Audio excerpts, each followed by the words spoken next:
Damai sejahtera Allah yang melampaui segala akal pikiran manusia, itulah yang memelihara hatimu di dalam Kristus Yesus Tuhan kita.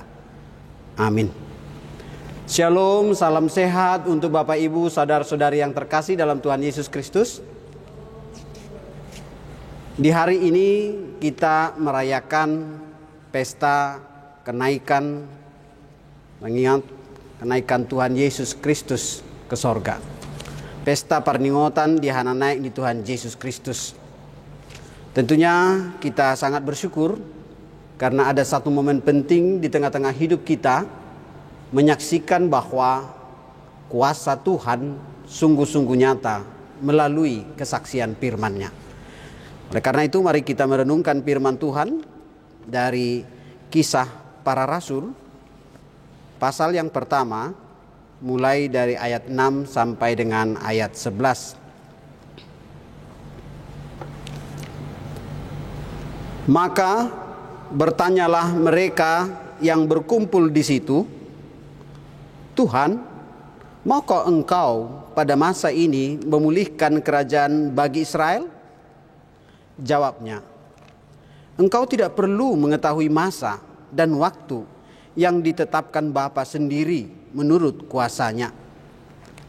Tetapi kamu akan menerima kuasa kalau Roh Kudus turun ke atas kamu. Dan kamu akan menjadi saksiku di Yerusalem dan di seluruh Judea dan Samaria dan sampai ke ujung bumi." Sesudah ia mengatakan demikian, terangkatlah ia, disaksikan oleh mereka, dan awan menutupnya dari pandangan mereka. Ketika mereka sedang menatap ke langit, waktu ia naik itu, tiba-tiba berdirilah dua orang yang berpakaian putih dekat mereka dan berkata kepada mereka, "Hai orang-orang Galilea, mengapakah kamu berdiri melihat ke langit? Yesus ini yang terangkat ke sorga meninggalkan kamu akan datang kembali dengan cara yang sama seperti kamu melihat dia naik ke sorga." Demikian pembacaan firman Tuhan. Bapak Ibu saudara yang terkasih dalam Tuhan Yesus Kristus, tema kita dalam minggu peringatan kenaikan Tuhan Yesus ke sorga adalah menjadi saksi Kristus sampai ke ujung bumi. Apa sesungguhnya yang bisa kita lihat sebagai sebuah peristiwa yang meneguhkan iman kita? Jika kita membaca Kisah Para Rasul pertama ini, yang dikisahkan adalah bahwa Yesus setelah kelahiran, kematian, bahkan kebangkitan, dikisahkan berulang-ulang kali Yesus menunjukkan kepada murid-muridnya bahwa dia telah bangkit.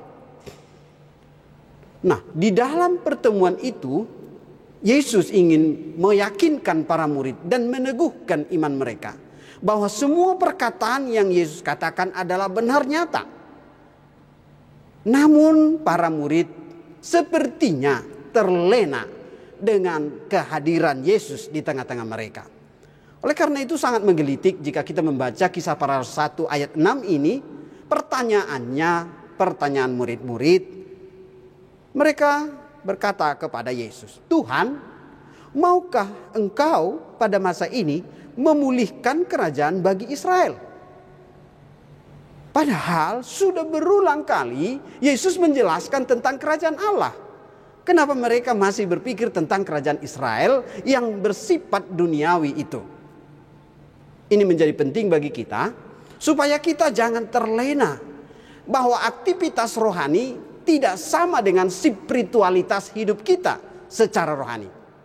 Kita bisa saja berkegiatan, aktif, bahkan mungkin juga mengikut-ikut kegiatan rohani, tetapi itu bukan membangun hidup kita secara rohani jika kita belum berkenalan, berjumpa secara langsung dengan Yesus Kristus.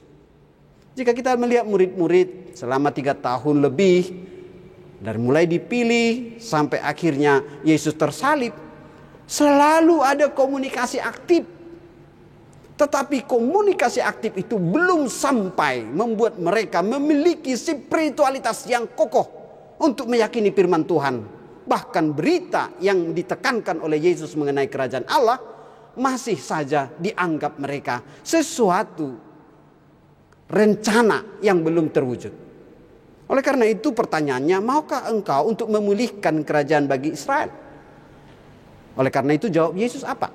Apakah Yesus mengatakan kepada mereka, waduh, kenapa kalian sampai tidak mengerti? Tidak.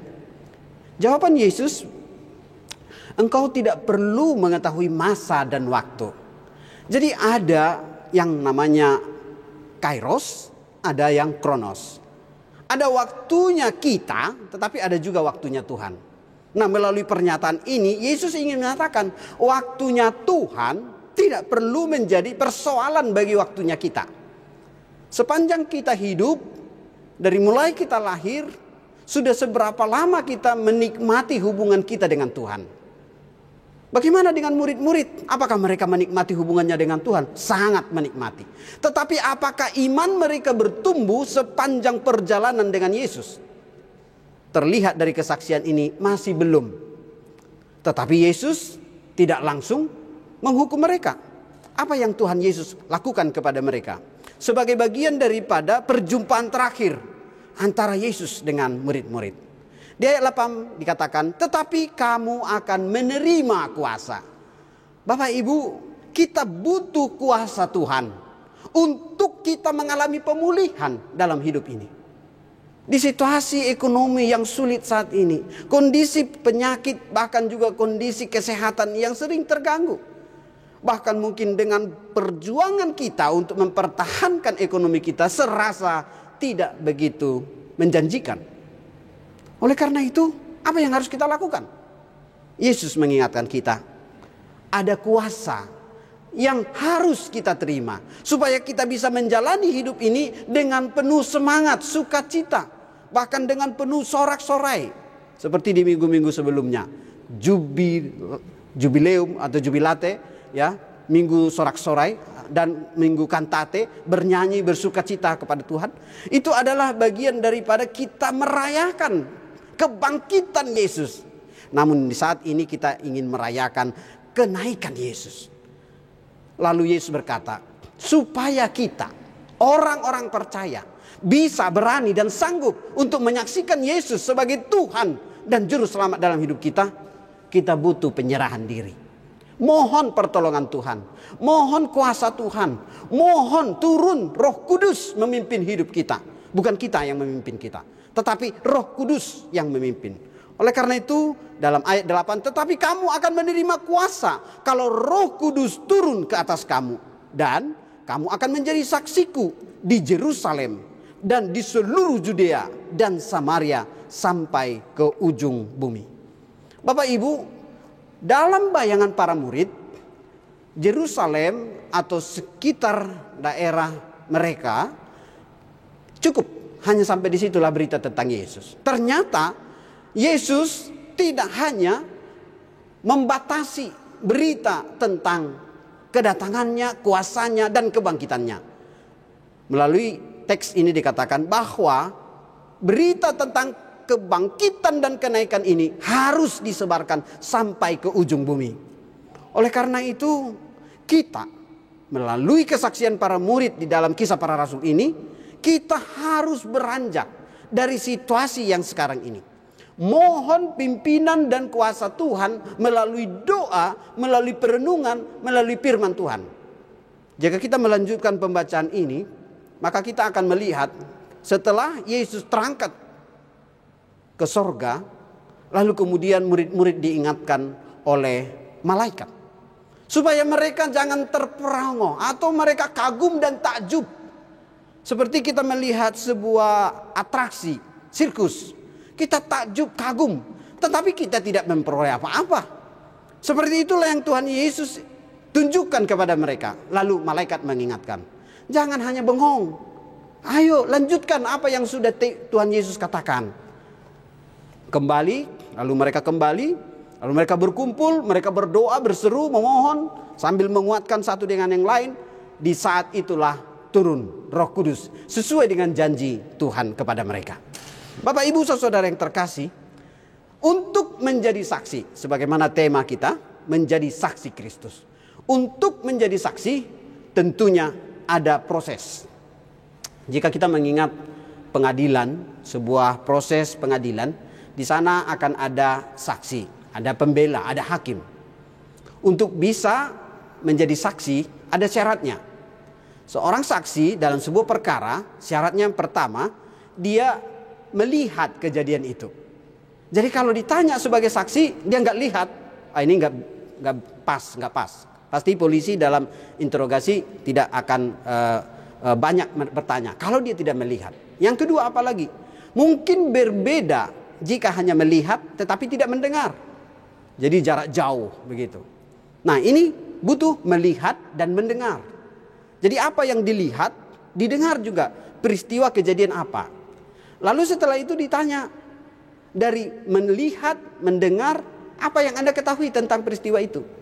Ibaratkan sebuah keadaan di jalan tol, mungkin kita di belakang dari mobil yang sedang mengalami kecelakaan atau tabrakan itu, pasti kita akan ditanya oleh polisi, apa yang Anda lihat, apa yang Anda dengar, dan apa yang Anda ketahui. Bapak Ibu saudara yang terkasih, kenapa kita bisa menjadi saksi? Karena ada pengalaman. Pengalaman kita secara langsung melihat keadaan itu. Sebagaimana murid-murid sudah punya penglihatan atau melihat, sudah mendengar, sudah mengetahui. Tetapi itu belum cukup. Karena apa? Karena jika itu mengandalkan diri sendiri. Jika kita mengandalkan diri kita untuk mengetahui rencana Tuhan tentang kerajaan Allah, maka kita hanya mampu mengerti secara duniawi. Seperti murid-murid. Oleh karena itu kita diajak memiliki perjumpaan secara pribadi. Ada hubungan yang dekat. Mengetahui dan sekaligus meresapkan apa yang Tuhan sampaikan sebagai pesan agung yang disampaikan melalui murid-murid dalam kitab para rasul ini. Butuh perjumpaan rohani. Supaya aktivitas kita bukan mengandalkan kemampuan pikiran akal kita, tetapi kita sudah menyerahkan apa yang kita miliki, pengetahuan kita, kesungguhan kita, ketaatan kita dengan mengandalkan Tuhan. Sebagai bukti kerinduan kita sebagai orang yang sudah diselamatkan. Bapak Ibu saudara yang terkasih, untuk menyaksikan sebuah peristiwa tentu tidak terlalu rumit jika kita ada di situ. Ibaratkan jika kita pernah menemukan sebuah rumah makan yang enak, lalu kemudian kita menikmati makanan itu. Suatu waktu kemudian teman-teman kita bertanya ketika akan melewati daerah itu, di mana tempat makan yang enak? Karena kita sudah menikmatinya, pasti kita bisa bilang, oh di sana ada rumah makan Lapo Horas, gitu kira-kira. Lalu kemudian di mana itu? Lalu kita arahkan, kita ajak ke sana, dia nggak percaya. Tapi kemudian kita ajak makan, lalu dia menikmati. Oh, benar. Ternyata mantap gitu. Setelah itu kita berpisah, besok-besok dia akan ajak temannya lagi ke sana karena apa? Karena tempat makan, rumah makan itu enak. Dia sudah menikmati. Kalau kita sudah menikmati hubungan kita dengan Tuhan, maka kita tidak akan kesulitan untuk menyaksikan siapa dia, Tuhan, juru selamat hidup kita. Dalam semua proses hidup kita, baik dalam keadaan sakit, dalam keadaan kesulitan ekonomi, dalam keadaan putus asa, bahkan dalam keadaan keberhasilan dan kesuksesan, jika kita mengetahui di sana Tuhan bekerja, bahwa di dalam segala pergumulan kita, Tuhan hadir. Tuhan berkata bahwa aku tidak akan memberikan pencobaan jika tidak melebihi kemampuanmu. Oleh karena itu jika kita diberi pencobaan, kita harus lihat Tuhan. Karena hanya Tuhan yang akan sanggup untuk memampukan kita untuk menjalaninya, melewatinya, bahkan mengambil makna dari peristiwa itu. Sehingga makna dari peristiwa itu bisa kita saksikan. Nah ini yang menjadi kebutuhan kita di tengah-tengah dunia saat ini. Menyaksikan Kristus bukan untuk kebutuhan kita, tetapi supaya semua orang mengenal Dia sebagai Tuhan dan Juru Selamat. Yang tidak bisa tidak, di akhir zaman nanti, bahwa Yesus sudah berjanji akan datang. Dan tidak akan ada lagi orang yang menentang Bahkan di dalam kitab Wahyu dikatakan segala kuasa, hormat, kemuliaan, pujian diserahkan kepadanya di Wahyu 4 dan 5. Bahkan tidak ada lagi kuasa baik di bumi maupun di sorga, bahkan di bawah bumi, semuanya sudah diserahkan. Karena apa? Karena bukti ketaatan Yesus sudah nyata untuk menyelesaikan misi Allah bagi dunia. Bapak Ibu saudara yang terkasih, sekarang di hari peringatan kenaikan Tuhan Yesus ke surga ini, apa tugas kita?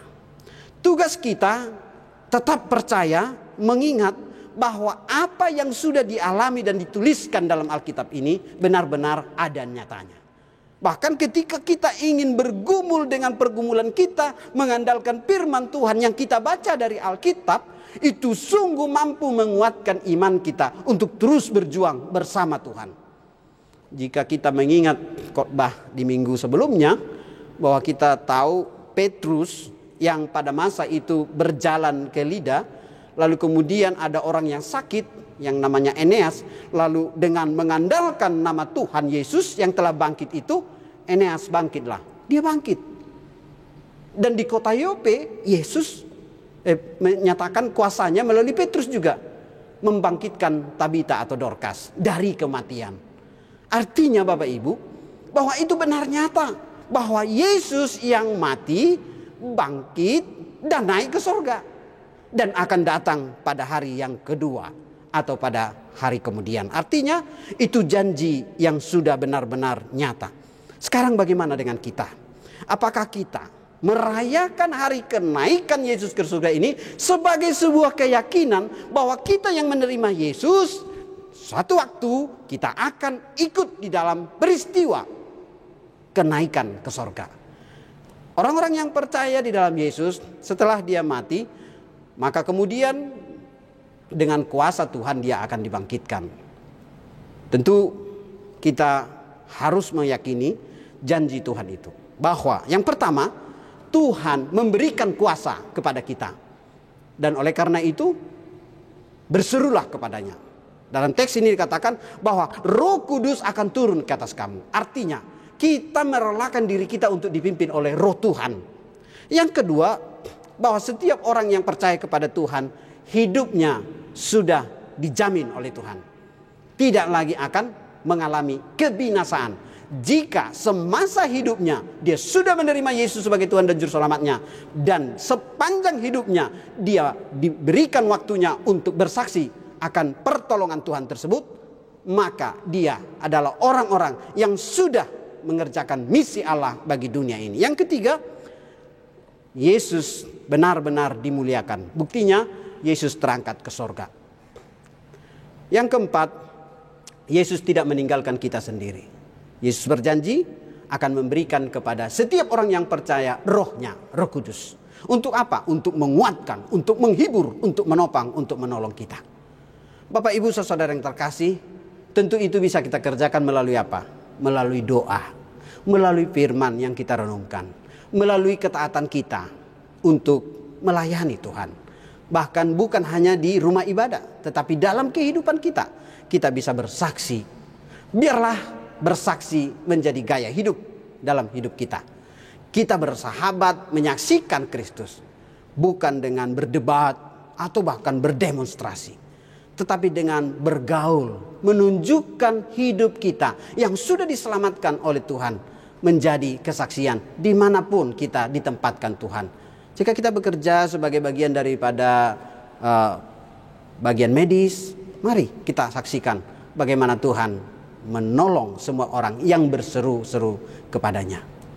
Biarlah melalui kesaksian-kesaksian ini kita bisa menyaksikan bahwa dalam hidup kita ada jaminan di dalam Kristus Yesus. Amin. Mari kita berdoa. Bapa di surga, terima kasih Tuhan. Benar nyatanya bahwa melalui kesaksian firman Tuhan, khususnya dalam kitab para rasul, Tuhan menuntun kami untuk berjalan melangkah di tengah-tengah perjalanan hidup kami mengandalkan Tuhan. Sebagaimana para murid memohon supaya Tuhan membukakan pengertian kepada mereka, supaya mereka bangkit dari pola pikir manusiawi, tetapi mereka mengarah kepada pola pikir yang bersifat surgawi. Yaitu Allah menginginkan supaya kami hidup secara spiritual iman yang bertumbuh, berakar, berbuah, dan menyaksikan Kristus. Sebab bukti daripada hidup kami yang beriman, kami menyaksikan Kristus dimanapun kami berada. Dialah firman-Mu yang kami dengar, itu menguatkan kami semua. Demikian juga untuk Bapak Ibu, saudara-saudara yang terkasih, yang menyaksikan pelayanan rekaman ibadah ini, boleh Tuhan juga memberkati, sehingga semua kami, dimanapun kami berada, menikmati sukacita bersama Tuhan. Semua jemaat Tuhan, bahkan pelayan-pelayan Tuhan, dan seluruh hamba-hamba-Mu yang melayani melalui Yayasan Badan Kerjasama Marturia ini, Tuhan perlengkapi. Sehingga berita Injil Yesus Kristus yang naik ke surga, itu benar-benar kami amini dan kami hidupi dalam kehidupan kami sampai selama-lamanya. Di dalam nama Yesus kami berdoa. Amin.